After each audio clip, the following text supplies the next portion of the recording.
Apreciadas amigas y amigos, hay muchos motivos para pretender destruir a Venezuela como Estado y como nación. Para hacer lo que a lo largo de la historia han hecho en el mundo las grandes potencias.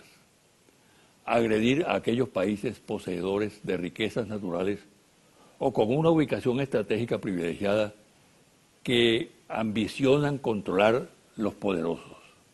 La colonización de América Latina, la conquista en Asia, el Medio Oriente y África, tuvo en el pasado ese signo depredador. Ahora, en pleno siglo XXI, el fenómeno se repite con nuevos métodos y nuevos discursos, con justificaciones rebuscadas e implacables. De nada vale la soberanía nacional, el respeto al derecho internacional, a los derechos humanos. A la hora de la verdad, de nada valen organismos como la ONU. Para impedir agresiones se impone siempre la fuerza bruta, el poderío militar. Esa es la historia reciente de Irak, cuya condición de nación soberana y su cultura fue saqueada, arrasada por el capricho belicista de un presidente norteamericano.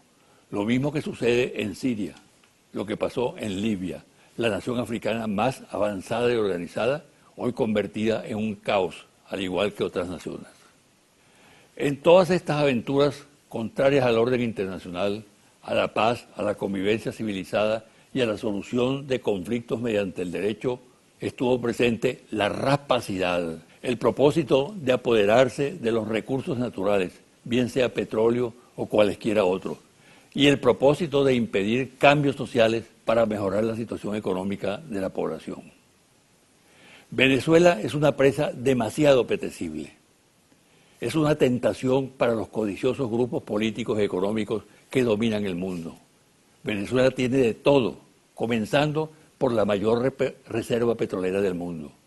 Cuando el problema para las grandes empresas petroleras que controlan el mercado, a los gobiernos y a las Fuerzas Armadas, es precisamente la disponibilidad de una reserva de combustible abundante y segura. Pero además, Venezuela posee la segunda reserva mundial de oro, la cuarta reserva de gas y agua en abundancia, el recurso más preciado actualmente. A eso hay que agregar que Venezuela está gobernada por una política popular democrática que reivindica la esencia de la democracia y se proyecta como modelo con singular atractivo en la región. Por eso, no es de extrañar la amenaza que se cierne sobre el país. Por eso el presidente de los Estados Unidos, el señor Obama, dicta un decreto por el cual considera a Venezuela enemigo principal de los Estados Unidos. Decreto que luego prorroga mientras anuncia una política de paz y diálogo para Latinoamérica. ¿Por qué Venezuela es la excepción? Precisamente por las razones expuestas en este comentario. Porque para el proyecto imperial es inaceptable que en su esfera de influencia exista un país con las características de Venezuela. Y así como Estados Unidos consideró que Irak no encajaba en sus planes, procedió a inventar que este país tenía armas de destrucción masiva para justificar la invasión. Ahora el objetivo en la mira es Venezuela, para apoderarse de las riquezas naturales del país y acabar con un proyecto político patriótico que perturba al imperio. Esto no lo quiere entender la oposición venezolana, capaz de vender el alma al diablo con tal de acabar con el gobierno actual, sin darse cuenta, o quizás dándose perfectamente cuenta de ello, que con su actitud le hace el juego a quienes tienen planes para que en Venezuela se repita lo que sucedió en Irak o en Libia. Palabras para un amigo y extraordinario artista plástico. Lamentamos el fallecimiento del gran maestro venezolano Manuel Quintana Castillo, gran pintor y ganador, entre muchos galardones, del primer Premio Nacional de Artes Plásticas venezolano. Paz a su alma y mis condolencias, y de todo el equipo que hace este programa, a todos sus familiares. Pausa y al regresar converso con la canciller de la República, Delcy Rodríguez.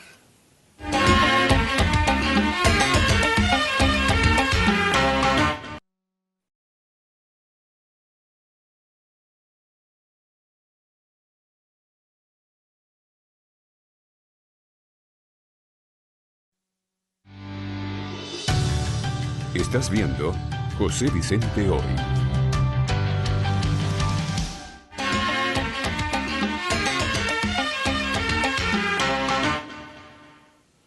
La invitada de hoy, Delcy Rodríguez, canciller de la República.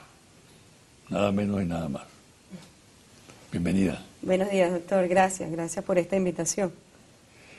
Mira, hay una brutal, bestial, pavorosa campaña internacional contra Venezuela, con apoyo de nuestra oposición. Es evidente el apoyo. Yo creo que gran parte del insumo lo envían de aquí hacia el exterior. Y se percibe, quizás me han dicho algunos viajeros, que la impresión que hay en el exterior es que, de acuerdo con esa campaña, hay una especie de caos en el país, que el país se está desmoronando. ¿Cuál es la respuesta de la Cancillería? Sí, bueno, en efecto hemos permanentemente denunciado, doctor Rangel, no de ahora, esto lleva años, hay una operación mediática de las corporaciones de la comunicación contra Venezuela, que venden una imagen de país que no se compagina con la realidad. Muchos de los invitados internacionales que estuvieron, incluso acompañantes internacionales que estuvieron en las elecciones para la Asamblea Nacional el 6 de diciembre, decían, pero es que el país que estamos viendo no es el país que vemos en los medios de comunicación. Y en efecto, hay una operación internacional contra Venezuela que pretende su intervención, que pretende vender Venezuela prácticamente como un Estado completamente en crisis, que pretende vender un país en crisis. Bueno, Venezuela es un país como cualquier país del mundo, doctor Rangel, incluso con menos, yo diría, con menos dificultades, complejidad que otros países de regiones enteras que viven hoy azotados por la violencia extrema, que son víctimas hoy del terrorismo.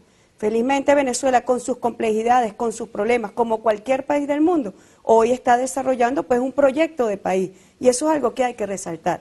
¿Quiénes son los enemigos de Venezuela en Venezuela y en el exterior? ¿Quiénes son esos enemigos? Los enemigos del país, doctor Rangel, lamentándolo mucho, históricamente la dirigencia opositora no ha tenido un proyecto cónsono con los intereses de Venezuela. Es un proyecto que ha respondido a intereses imperiales, a intereses foráneos. Cuando nosotros revisamos la historia de la Cuarta República, hubo alternancia de partidos políticos, pero un solo proyecto de país. Cuando llega el comandante Chávez con un proyecto nacional, con un proyecto nacionalista, con el rescate de la industria petrolera para los venezolanos, con el rescate de nuestros valores políticos, ideológicos, simbólicos, nuestros libertadores, nuestros héroes, el rescate del legado histórico, la memoria histórica de nuestros mártires, bueno, se da este proceso de confrontación, que es el mismo proceso que vivimos hoy. Nosotros sabemos que ese plan internacional recrudece en la medida que los operadores locales, que esa dirigencia que ha operado en Venezuela a favor de los intereses internacionales, se ve frustrada en sus pretensiones de derrocar el proyecto constitucional de la República Bolivariana de Venezuela. El nombre bolivariano no es solamente un nombre, tiene un alto contenido simbólico, histórico, representa nuestro proyecto histórico, ir a nuestras raíces históricas. Bueno, nuestros enemigos son justamente esos operadores locales que en consonancia con los intereses internacionales de centros imperiales, no del mundo, de centros imperiales, bueno, pretenden gobernar este país, pretenden retomar, como ha dicho el presidente Correa, la restauración conservadora en nuestra región y volver a la década oscura del neoliberalismo, doctor. Eso es lo que está planteado en este momento y por eso recrudece la campaña internacional. Ahora, esa campaña es muy costosa desde el punto de vista financiero, económico. ¿Quién la financia? Bueno, sin duda alguna, nosotros sabemos que hay financiamiento de países, de centros en el exterior, doctor Rangel. El presidente Maduro ha denunciado directamente al gobierno del presidente Obama en este sentido de la conspiración contra el gobierno venezolano, de la conspiración contra el pueblo venezolano. Incluso ha señalado cómo hay planes para derrocar el gobierno desde centros aislados de los centros, diríamos, de gobierno. Nosotros sabemos que el Pentágono tiene una política hacia Venezuela, sabemos que el Comando Sur tiene una política hacia Venezuela. Muchas veces, nosotros lo hemos dicho, el Estados Unidos es un sistema muy complejo, donde el gobierno o el centro ejecutivo de la toma de decisiones de las políticas públicas muchas veces no está en consonancia con las políticas del Pentágono, pero el Pentágono definitivamente tiene una política decidida hacia Venezuela. Ahora, entre el conjunto de ataques en este momento contra Venezuela figura la ley de amnistía. Tú has sido muy clara en la defensa del país. Se ha presentado ante la ONU el pronunciamiento del Tribunal Supremo de Justicia. ¿Qué se puede agregar a eso? ¿Qué busca la ley de amnistía? Eso es lo que Venezuela tendría que responderse y la comunidad internacional. Cuando usted lee la ley de amnistía, bueno, es una ley para la impunidad. El objetivo de una amnistía, que es obviar, exonerar la responsabilidad penal en la comisión de un delito, de un crimen, está dirigido justamente a un proceso de conciliación, está dirigido a un proceso de resolver una conflictividad. ¿En búsqueda de qué? En búsqueda del perdón. Esto quiere decir y significa, doctor, que las víctimas deben estar en el centro, en la decisión de cualquier proceso de amnistía. Nosotros hemos sido muy claros en esta materia. La Asamblea Nacional, cuando aprobó esta ley, no buscaba la reconciliación del país, no buscaba la obtención pacífica de un conflicto. Te pregunto, ¿buscaban exacerbar la campaña contra Venezuela? Algo muy peligroso. Alimentarla. Alimentar algo muy peligroso, que es desmoronar el Estado de Derecho, la administración de justicia. Un Estado que no puede aplicar justicia se ve severamente afectado en la ejecución de sus funciones intrínsecas como Estado. Que usted diga que un Estado no tiene capacidad para gobernar judicialmente es algo muy peligroso, porque además está consonamente implicado la democracia, está implicado el Estado de Derecho constitucional para los derechos humanos, justamente. ¿Y todo eso dónde está engranado? Está engranado y contemplado en la Constitución de la República Bolivariana de Venezuela. Lo que ha hecho el Alto Comisionado de los Derechos Humanos de las Naciones Unidas ha sido un informe sesgado, parcializado, para favorecer justamente a la derecha venezolana que pretende el autoperdón. Fíjense, aquí está el instrumento del Estado de Derecho para sociedades que han salido en conflicto, amnistía, justamente la oficina del Alto Comisionado de las Naciones Unidas. A Venezuela no se aplica esto, porque Venezuela no está en un conflicto armado, no estamos en un proceso que no hemos salido, felizmente, de un conflicto armado porque no lo hemos vivido. Pero analógicamente, aquí hay una doctrina internacional en materia de amnistía que es muy clara. La autoamnistía, por ejemplo, lo dice muy claro este informe, son amnistías aprobadas por los responsables de violación a derechos humanos para evadir su responsabilidad. Los juristas y otros han criticado enérgicamente la autoamnistía. Y nosotros estamos en presencia de una autoamnistía. Y así como esto, otros elementos que tienen que ver con qué. Principalmente que esto es una ley que no consideró a las víctimas. No puede haber amnistía si no hay un perdón. Pero el perdón que supone, doctor, supone el reconocimiento de la autoría en la comisión de un crimen que afectó a una persona, que dejó víctimas, fatales o no, pero que provocó víctimas. Supone también que haya un arrepentimiento y para que se pueda dar el perdón, obviamente tiene que haber un reconocimiento de la responsabilidad. Cuando usted ve a la dirigencia opositora responsable de los crímenes que se cometieron en este periodo en Venezuela, ¿qué es lo que dicen? Que ellos no están arrepentidos. Ellos lo que están diciendo es, a mí no me importan las víctimas porque para mí las víctimas no existen, están negando la existencia. Y eso niega la naturaleza propia de las amnistías, que no es la impunidad, el objetivo de una amnistía no es la impunidad, es el perdón de la víctima. ¿Cómo puede entenderse entonces una amnistía donde no esté contemplada, donde no esté prevista la consideración a la víctima y la reparación a las víctimas? Ahora, se tiene la sensación, por ese conjunto de factores internacionales que están enfrentando a Venezuela, que el país está aislado completamente. ¿Cuáles son los logros de la política exterior nuestra? La política exterior venezolana, la diplomacia bolivariana de paz, tiene ¿Estamos grandes aislados logros. o no estamos aislados? Bueno, justamente el año pasado fuimos reelectos en el Consejo de Derechos Humanos de las Naciones Unidas. Un país que está aislado, pues sencillamente no tiene ese reconocimiento.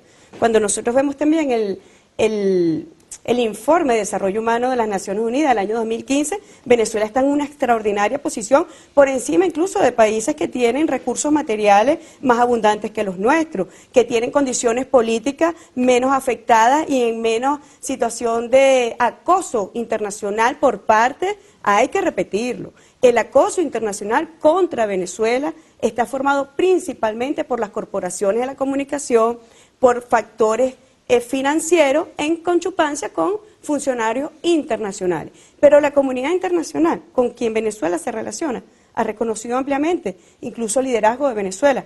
Este mes, en pocos días, hoy que se están celebrando 9 años de la fundación de UNASUR, vamos a recibir la presidencia de la UNASUR. En el mes de julio vamos a recibir la presidencia pro tempore de Mercosur.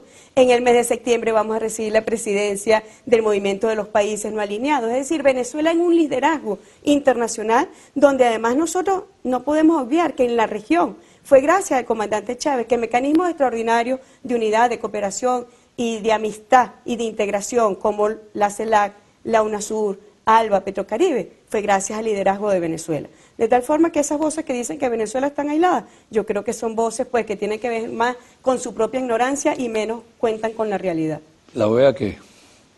La OEA Porque juega el papel... se ha reciclado el papel colonial de la OEA. Ha jugado y ha en manos de reconocido Almagro. su papel de Ministerio de las Colonias, como fue señalado oportunamente por el comandante Fidel Castro. Sin duda alguna, la OEA es en manos del secretario de la OEA, el señor Luis Almagro, sigue siendo un agente al servicio de los centros imperiales, específicamente, quizá por la cercanía, porque está en Washington, es un agente al servicio de los Estados Unidos, de lo que le imponga y lo que le dicte para la región. Y por eso, bueno, las contradicciones que nosotros sabemos existen en nuestra región y que hoy la OEA pretende retomar ese camino de oscuridad para nuestros países. Porque ¿qué puede plantear ahorita la OEA? El secretario Almagro está directamente opuesto, es un enemigo de Venezuela, pero es un enemigo además sin sentido, más allá de sus posiciones viscerales. ¿Qué pretende él con Venezuela? Darse publicidad. Yo sé que él se lo dijo a una persona, que Venezuela le servía de publicidad, a lo cual yo le respondí que es difícil darle publicidad a un personaje sombrío. Él tiene que respetar a Venezuela. Él es un simple administrador, él es el secretario general, él no es el rey de los países y son los estados soberanos que conforman la OEA quienes tomarán las decisiones pertinentes a la vida de nuestros países. Él declaró recientemente que está esperando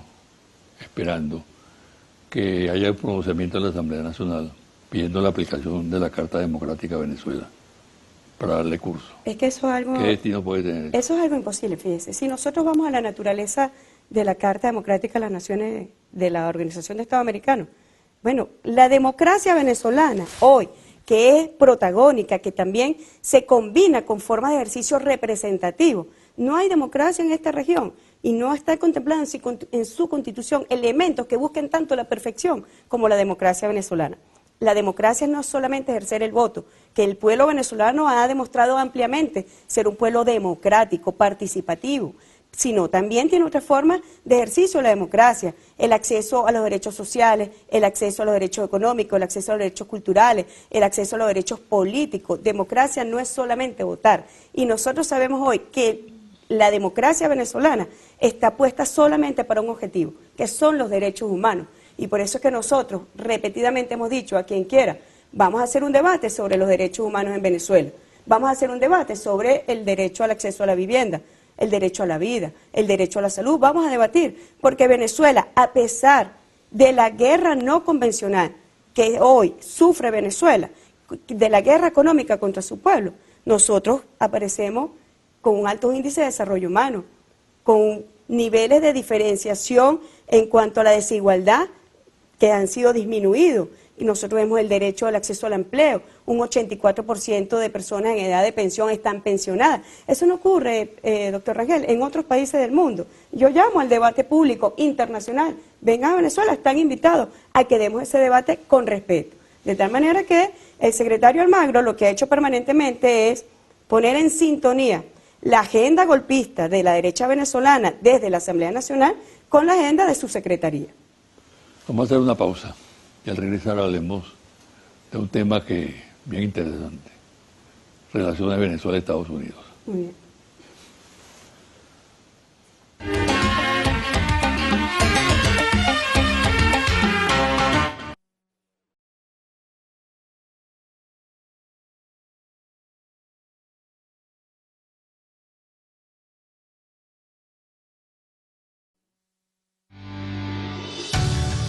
Estás viendo José Vicente Hoy.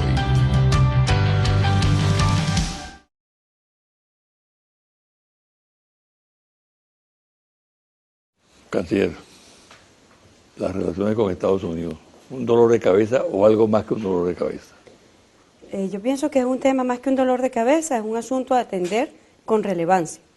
No es cualquier cosa cuando un país imperial que tiene el ejército más poderoso del mundo, como así lo ha declarado su presidente, que es para torcer la voluntad a aquellos que no se plieguen a sus designios y a sus deseos. No es cualquier cosa cuando un país con estas características considera a nuestro país una amenaza a su seguridad nacional y a la política exterior. Realmente es un tema a atender. Supongo que viste la declaración que dio recientemente de que su mayor error fue haber participado en la intervención en Libia. ¿Cuántas vidas costó ese error? Y la destrucción de un país. Es la destrucción de un país. Cuando nosotros vemos lo que ocurre hoy en Libia, lo que costó su error fue la destrucción de un país. Nosotros esperamos que no tarde luego 10 o 15 años para decir que se equivocó con Venezuela. Nosotros tenemos que atender con madurez, con seriedad, con paciencia y con racionalidad ese asunto de las relaciones con los Estados Unidos. Pero es posible recomponerlas. Nosotros hemos hecho todo lo posible para, como ha dicho el presidente Maduro, extender una mano para la normalización de las relaciones con los Estados Unidos. ¿Sobre qué con base? una única condición, que no es base? una condición nuestra, es la condición del derecho internacional público, que se respeten los principios y propósitos de la Carta de las Naciones Unidas, que se respete la soberanía de Venezuela, que se respete la independencia de nuestro país y se respeten nuestras razones históricas. A las razones jurídicas se suman las razones históricas.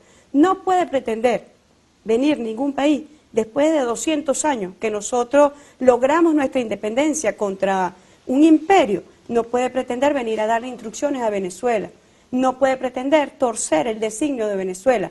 El derecho internacional protege justamente a los países que no tenemos los ejércitos para violentar, para conquistar, ni para invadir. El derecho internacional justamente está puesto para que la comunidad internacional pueda armoniosamente relacionarse. Y la condición nuestra es que se respete el derecho internacional. Venezuela es un país soberano, doctor Rangel, y debe ser respetado en consecuencia. Pero él piensa, y así lo plasmó en el decreto famoso, que Venezuela es una amenaza para la seguridad de Estados Unidos.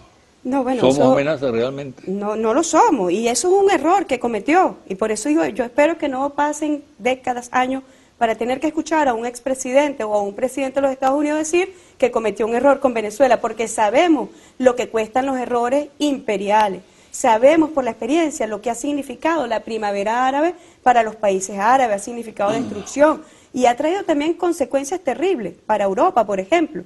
El tema de los refugiados es una situación vergonzosa en materia de derechos humanos.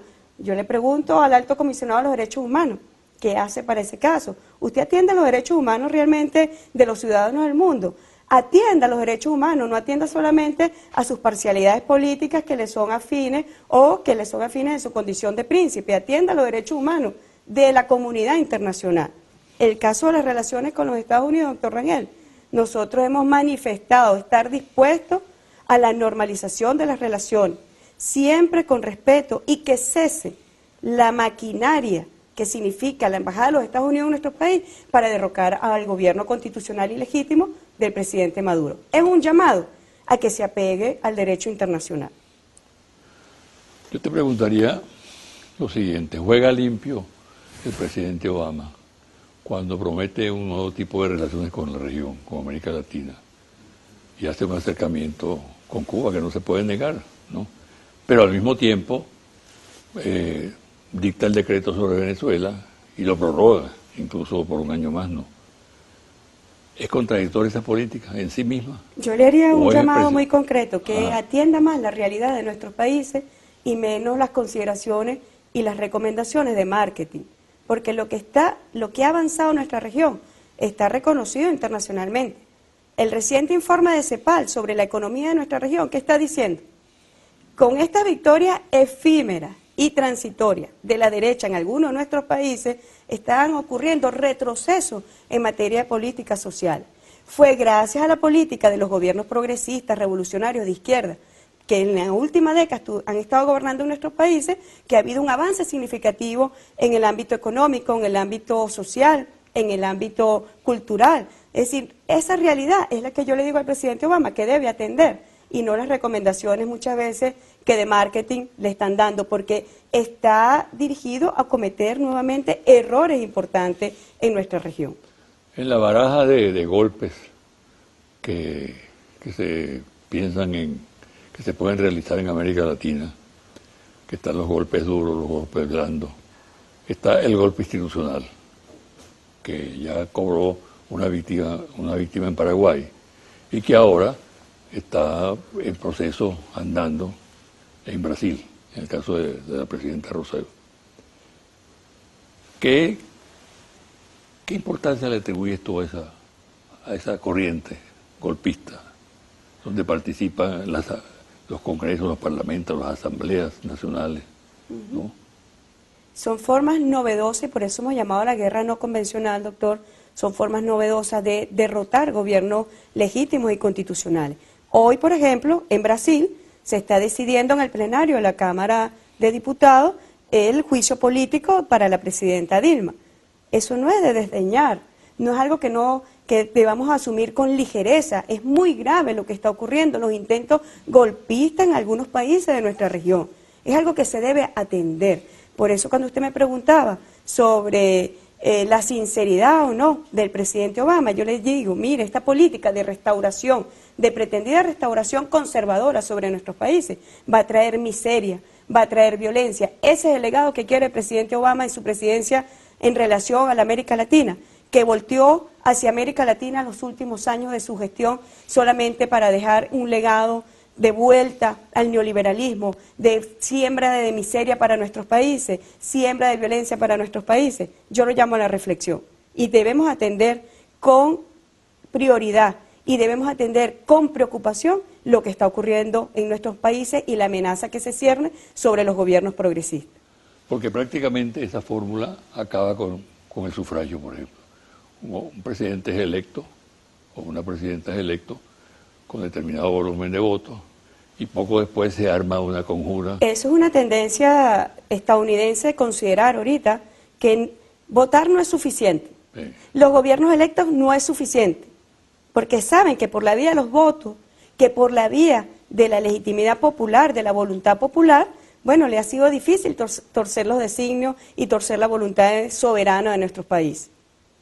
Mira, tú has demostrado mucho coraje en el ejercicio del cargo, además capacidad, un buen discurso, una extraordinaria capacidad para movilizarte por todas partes. Te preguntaría además lo siguiente, que para mí es muy importante. En este oscuro panorama, tanto nacional como regional, ¿tú eres optimista? Nuestra revolución, que es una revolución, como dije al inicio, inspirada en nuestras raíces históricas, en el proyecto bolivariano, que es además una revolución, como lo dijo el comandante Chávez, cristiana, humanitaria, y tiene como inspiración y como motor el amor. No puede ser sino optimista. Y yo no estoy negando la realidad, ni los problemas, ni sus complejidades. Pero lo que nos inspira, como se diría, nuestra alma de inspiración, para mí es optimista. Luchar por el amor, luchar por la humanidad, preservar esa humanidad, preservar los derechos de nuestro pueblo. Bueno, a mí me convoca a ser optimista y lo soy. No soy una persona que sucumbe a la tristeza ni al pesimismo. Yo creo que el solo hecho de librar batalla en nombre del proyecto histórico de nuestros libertadores nos hace seres optimistas y nos hace seres íntegros y completos también. ¿Qué observas tú en esas reuniones internacionales a las cuales asistes frecuentemente? Bueno, respecto a Venezuela. Las reuniones internacionales siempre son interesantes porque usted fue canciller y usted sabe que en el medio y en el ámbito diplomático se mueven muchas veces lenguajes que no son cónsonos con realidades, o lenguajes que no expresan los sentimientos de los pueblos. Y a nosotros el comandante Chávez siempre nos dijo que cuando habláramos, pensáramos en el pueblo, y cuando habláramos, le habláramos a los pueblos. Y la diplomacia bolivariana de paz, cuando recorre el mundo, y yo como jefa de la diplomacia, siempre vamos pensando en el comandante Chávez, en nuestro libertador Simón Bolívar, en todos nuestros libertadores, siempre. Cuando vamos por los aires y vemos lo que hicieron nuestros libertadores descalzos a pie, bueno, eso nos llena de gran ímpetu y de gran emoción y orgullo. Y con esa emoción y orgullo vamos a los ámbitos internacionales. ¿Cómo ven a Venezuela? Con gran amistad, con gran amor. ¿Cómo nos ve el Caribe a nosotros? Como hermanos, como lo que somos, como hermanos. Y a pesar de las diferencias, nosotros invocamos la Carta de Jamaica, que cumplió 200 años el año pasado, cuando vamos por nuestra región. A pesar de las diferencias que hemos tenido y que podemos tener con algunos compañeros que ejercen la función diplomática en nuestra región, siempre se impone el amor por nuestros países y siempre terminamos hermanados. Insisto, a pesar de las diferencias, siempre logramos un lenguaje, aunque sea para decirnos las cosas con respeto y con honestidad. Bueno, muchísimas gracias. Gracias a usted. Mucha suerte. Gracias. Bueno, una pausa y a regresar a los confidenciales.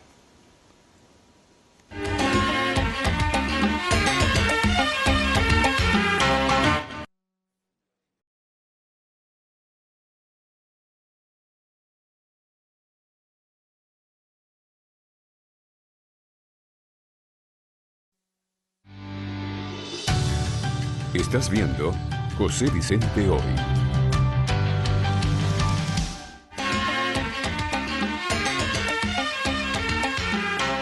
Y ahora, los confidenciales. No gustó en los círculos del Vaticano la manera como dirigentes de la oposición asumieron la exhortación del Papa Francisco para iniciar un proceso de diálogo en Venezuela, enterados del proyecto que presentó la MUD a la consideración de la Asamblea Nacional, sesgado y contradictorio, distinto a lo convenido con el nuncio Aldo Giordano. El proyecto inicial debió ser reformulado para su aprobación por unanimidad. Al igual, causó molestia el encadenamiento de un pequeño grupo de personas pidiendo la libertad de los llamados presos políticos frente a la sede de la Nunciatura Apostólica. La advertencia es de que tales actitudes perjudican el propósito que mueve a la Santa Sede para facilitar acuerdos en el caso venezolano. El Premio Nobel de Economía Joseph Stiglitz publicó en The New York Times un trabajo en el que expone que el pago a los fondos buitres por el gobierno argentino de Mauricio Macri pone en peligro futuros procesos de reestructuración de deuda soberana. Y se pregunta, ¿por qué un tenedor de bonos aceptaría una quita si puede obtener retornos exorbitantes por una pequeña inversión? El precedente que se sienta es funesto y está en la línea de la política neoliberal del nuevo mandatario argentino. La revelación de los llamados papeles de Panamá hay que analizarla en el contexto de lo que se ha convertido Panamá en los últimos años. Algo así como el país receptor de una serie de operaciones financieras poco claras, opacas de acuerdo con el léxico que se emplea para calificarlas, que ha generado una burbuja inmobiliaria con peligrosos efectos. Además, bufetes panameños y corredores de bolsa se han dedicado a captar capitales sin establecer el origen de los mismos. Esto ha determinado que Panamá sea percibido hoy en día como una gran lavadora y como el refugio de increíbles actividades financieras al margen de la ley. Los papeles que dan cuenta de los depósitos offshore colocados en paraísos fiscales de las islas del Caribe, de destinos para la colocación de dinero proveniente de la corrupción y del narcotráfico, develan miles de operaciones con la participación de dirigentes políticos, empresariales, jefes de Estado, deportistas, etcétera, etcétera. En un primer análisis existe coincidencia en que la revelación es positiva porque podría frenar una actividad inmoral e ilegal que afecta a muchas economías y gobiernos, que también pudiera convertirse en arma de doble filo para montar campañas mediáticas y chantajes. La maquinita de elaborar proyectos de ley en la Asamblea Nacional en forma constante y, por cierto, con muchas fallas desde el ángulo de la estructura y basamento jurídico de esos proyectos. El caso más significativo es el del proyecto de ley de amnistía. La conforman varios bufetes de abogados en Caracas que se han encadenado para realizar tal actividad. Sus integrantes fueron figuras destacadas de la Administración de Justicia de la Cuarta República, exministros, asesores de empresas transnacionales y sus nombres son bien conocidos en el país. Se ha sabido que próximamente será formulada una denuncia pública para que se investigue esta actividad. Las autoridades competentes han detectado sembradíos de coca y marihuana no solo en la frontera con Colombia, en la Sierra de Perijá, sino también en Paria, en el oriente del país. Se trata de importantes extensiones de tierra que en el caso de Paria tienen la ventaja para los narcotraficantes de que el producto es fácilmente exportable a Trinidad y otras islas caribeñas. También se han detectado instalaciones de los narcos en la zona de El Sombrero, estado Guárico. Por ejemplo, un aeropuerto con gran actividad a tan solo 5 kilómetros de la base aérea Manuel Ríos, donde se efectúan operaciones sospechosas. El satélite que está operando con gran eficacia ha permitido estos hallazgos. Respecto a la intensa actividad que efectúa el narcotráfico en el país, hay un dato de gran importancia que está siendo investigado a fondo por las autoridades: los llamados teléfonos alfanuméricos, a través de los cuales frecuentemente se comunican las personas que actúan en el negocio de la droga. Confidencial al cierre, monitor, país, Interlace, reporte ejecutivo, ficha técnica, 1580 entrevistas directas en hogares en todo el país, del 28 de marzo al 3 de abril 2016. Resultados. Asuntos de coyuntura. Hablando de la gran misión Vivienda Venezuela, ¿con qué propuesta está usted más de acuerdo? ¿Con que las familias adjudicadas no puedan vender la vivienda para preservar el patrimonio familiar? ¿O con que puedan vender la vivienda o hipotecarla? No pueden vender 62%. Sí pueden vender 34%. No sabe, no contesta 4%.